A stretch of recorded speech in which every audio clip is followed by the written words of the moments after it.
Subscribe करें हमारा channel धार्मिक व्रत कथा और इस बेल आइकन को प्रेस करें इसी तरह की और वीडियोस को प्राप्त करने के लिए।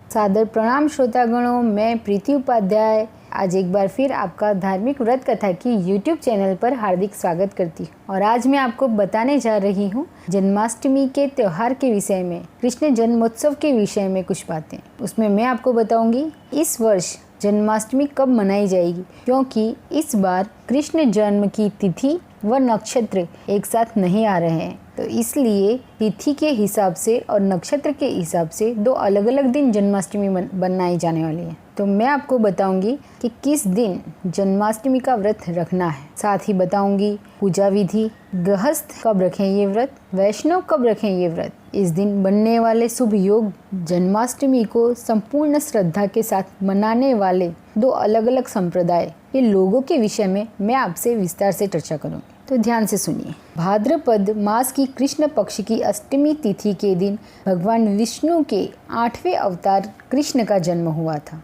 भगवान कृष्ण का जन्म अष्टमी तिथि को रोहिणी नक्षत्र में हुआ था, इसलिए इस तिथि का सनातन धर्म में विशेष महत्व माना जाता है। इस दिन लोग व्रत, पूजन और उत्सव मनाते हैं। कहीं भगवान की पालकी सजाई जाती है तो कहीं झांकी निकाली जाती है। लेकिन इस बार जन्माष्टमी तिथि का ऐसा पेच फंसा है जिसको लेकर भक्तों के अंदर असमंजस की स्थिति बनी हुई है कि इस साल कृष्ण जन्माष्टमी 11 और 12 अगस्त 2 दिन मनाई जाने वाली है, क्योंकि भगवान श्री कृष्ण का जन्म अष्टमी तिथि को रोहिणी नक्षत्र में हुआ था। लेकिन कई बार ऐसी स्थिति बन जाती है कि अष्टमी तिथि और रोहिणी नक्षत्र दोनों एक ही दिन नहीं होते, तो इस बार भी कृष्ण जन्म की तिथि और नक्षत्र एक साथ नहीं मिल रहे हैं।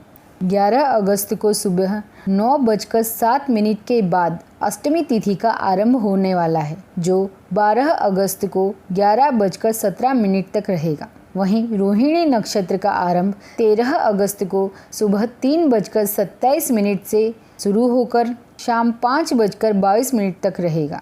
इसीलिए शास्त्रों में इस तरह की उलझनों के लिए एक आसान सा उपाय बताया गया है कि गृहस्थों को उस दिन व्रत रखना चाहिए जिस दिन अष्टमी तिथि लग रही हो। पंचांग के अनुसार 11 अगस्त दिन मंगलवार को गृहस्थ आश्रम के लोगों को जन्माष्टमी का पर्व मनाना सही रहेगा, क्योंकि 11 की रात को अष्टमी है। गृहस्थ लोग रात में चंद्रमा को अर्घ्य दे, दान और जागरण कीर्तन कर और 12 अगस्त को व्रत का पारण करें और कृष्ण जन्मोत्सव धूमधाम से मनाएं, जो कि श्रेष्ठ और उत्तम रहेगा। और जो लोग वैष्णव व साधु संत हैं, उनको 12 अगस्त को व्रत रखने की सलाह दी गई है। 12 अगस्त को सुबह 11:17 तक अष्टमी तिथि रहेगी और उसके बाद नवमी तिथि लग जाएगी। इस दिन अष्टमी और नवमी दोनों होंगी।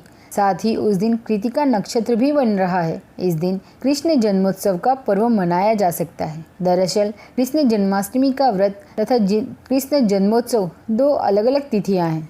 अब आपके मन में ये सवाल आया होगा, ये गृहस्थ कौन है और वैष्णव कौन है?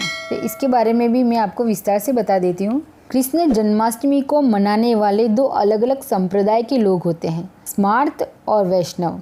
इनके विभिन्न मतों के कारण दो तिथियां बनती हैं। स्मार्त वह भक्त होते हैं जो गृहस्थ आश्रम में रहते हैं, यानी हम जैसे सामान्य लोग, और ये सामान्य लोग अन्य देवी देवताओं की जिस तरह से पूजा अर्चना और व्रत रखते हैं, उसी प्रकार कृष्ण जन्माष्टमी का भी धूमधाम से उत्सव मनाते हैं। और उसी प्रकार वैष्णव जो भक्त होते हैं, वे अपना संपूर्ण जीवन भगवान कृष्ण को अर्पित कर देते हैं। उन्होंने गुरु से दीक्षा भी ली होती है और गले में कंठी माला भी धारण करते हैं। जितने भी साधु संत और वैरागी होते हैं, वे वैष्णव धर्म में आते हैं।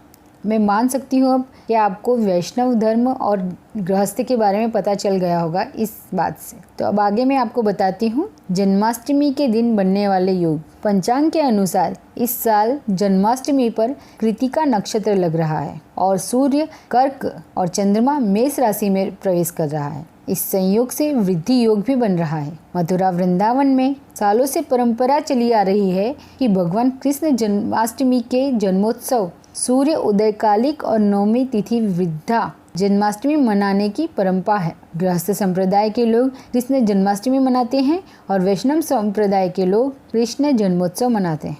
अब मैं आपको बताती हूँ कृष्ण जन्माष्टमी की पूजा विधि। स्नान करने के बाद पूजा आरंभ करनी चाहिए। इस दिन भगवान श्री कृष्ण के बाल स्वरूप की पूजा का विधान है।